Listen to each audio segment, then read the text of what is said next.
कक्षा दसम के भैया चलिए आज हम पढ़ते हैं पहले यूनिट का दूसरा chapter remote login and file transfer protocol.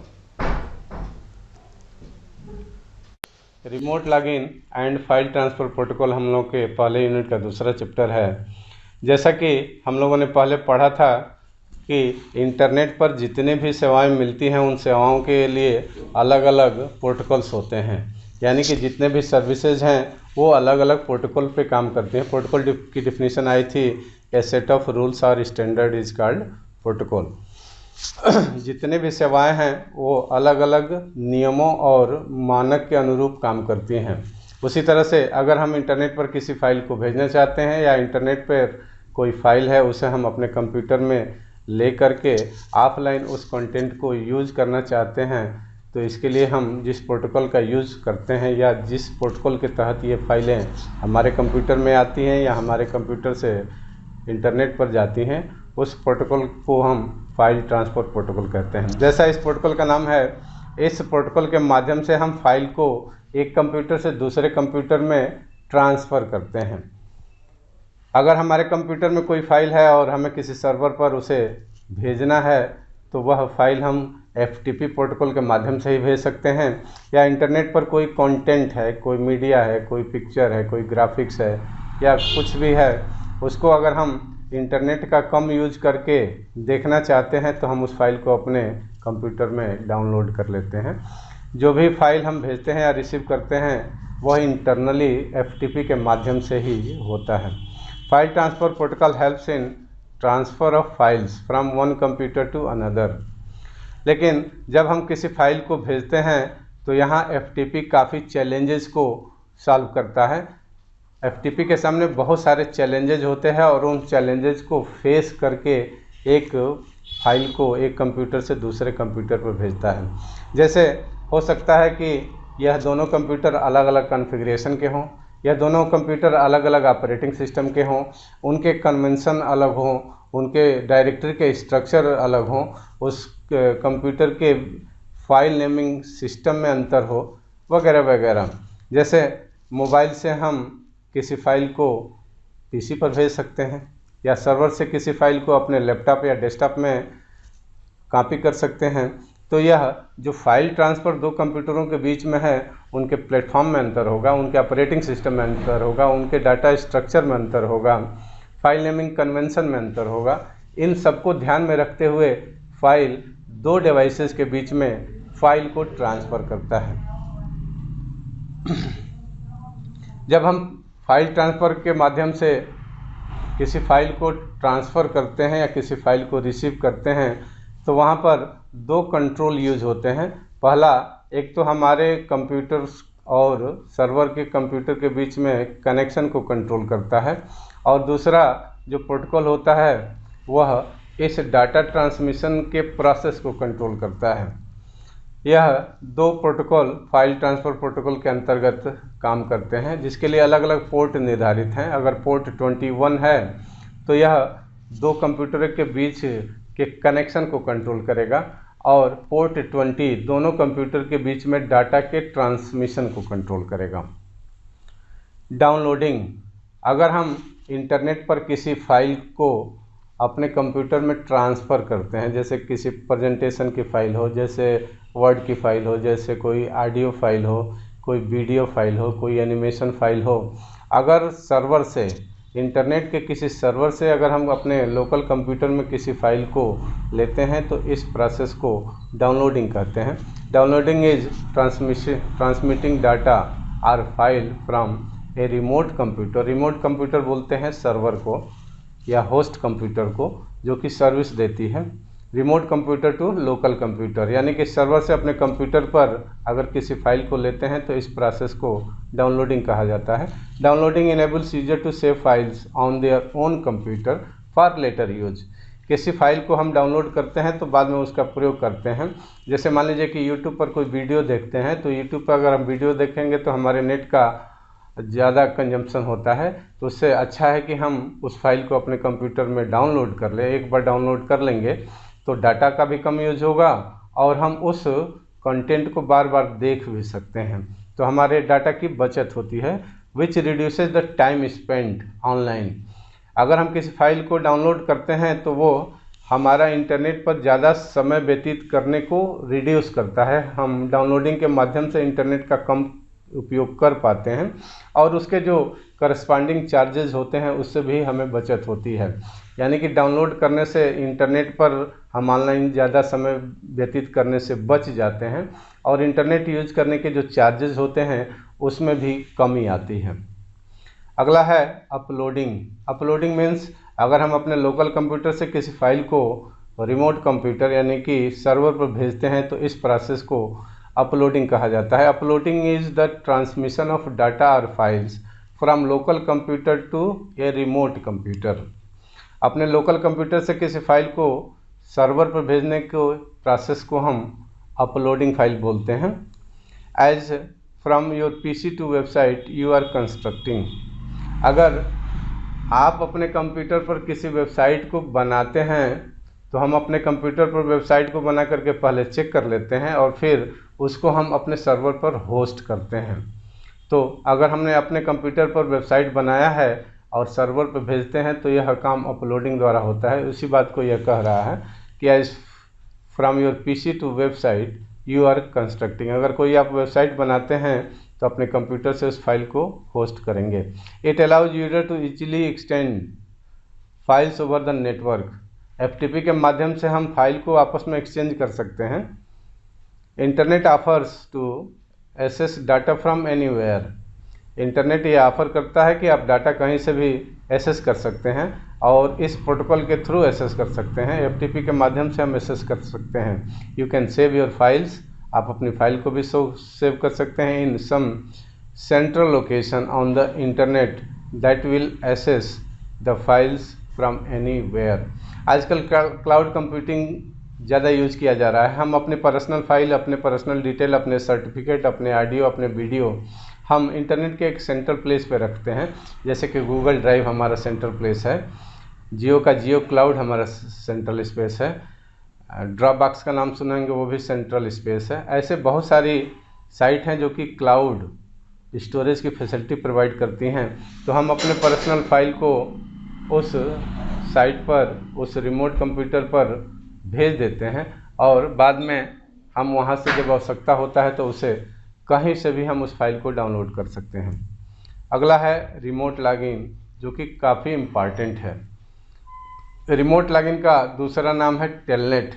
आप अपने वास्तविक जीवन में बहुत सारे ऐसे शब्द सुने होंगे जिसमें टेल लगा हो, जैसे टेलीविज़न। टेलीविज़न का हिंदी अर्थ होता है दूरदर्शन। दूसरा शब्द सुने होंगे टेलीफोन। टेलीफोन का मतलब होता है दूरभाष।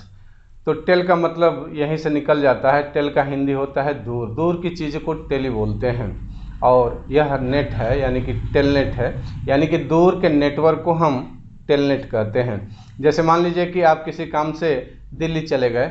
आप जिस काम से दिल्ली जा रहे हैं वहाँ से संबंधित फाइल्स और डॉक्यूमेंट सब अपने साथ लेके जा रहे हैं। ऑफलाइन मोड में लेके जा रहे हैं या इलेक्ट्रॉनिक फॉर्म में लेके जा रहे हैं। पेन ड्राइव में आपने अपनी सारी फाइल लेकर के दिल्ली चले गए हैं, लेकिन वहाँ जाने के बाद अगर ये आवश्यकता होती है, आपको ऐसा आभास होता है कि कुछ फाइलें तो छूट गई हैं, तो उसके लिए आपको पुनः अपने स्थान पर आने की आवश्यकता नहीं है। आप दिल्ली ही बैठे किसी कंप्यूटर पर बैठ करके आप अपने पर्सनल नेटवर्क में लॉगिन हो सकते हैं। जैसे यहाँ पर हमारी फाइलें हमारे कंप्यूटर में हैं। किसी काम से हम दिल्ली चले गए, वहाँ जाने के बाद से किसी फाइल को लेने की आवश्यकता हुई, किसी फाइल को डाउनलोड करने की आवश्यकता हुई, या वहाँ से बैठे बैठे अपने कंप्यूटर के किसी फाइल को रन कराने की आवश्यकता हुई, तो वहीं से बैठे बैठे हम अपने पर्सनल कंप्यूटर में लॉगिन कर जाएंगे और सारी फाइलें जो चाहिए उसे ले लेंगे, या किसी प्रोग्राम को रन कराना होगा तो रन करा लेंगे। तो दूर के नेटवर्क से अपने पर्सनल कंप्यूटर में लॉगिन करने के प्रोसेस को टेलनेट कहा जाता है या रिमोट लॉगिन कहा जाता है। अगर दूर के नेटवर्क से आप अपने पर्सनल कंप्यूटर में लॉगिन करना चाहते हैं तो इसके लिए आपका कंप्यूटर इंटरनेट से जुड़ा होना चाहिए, आपका कंप्यूटर ऑन होना चाहिए।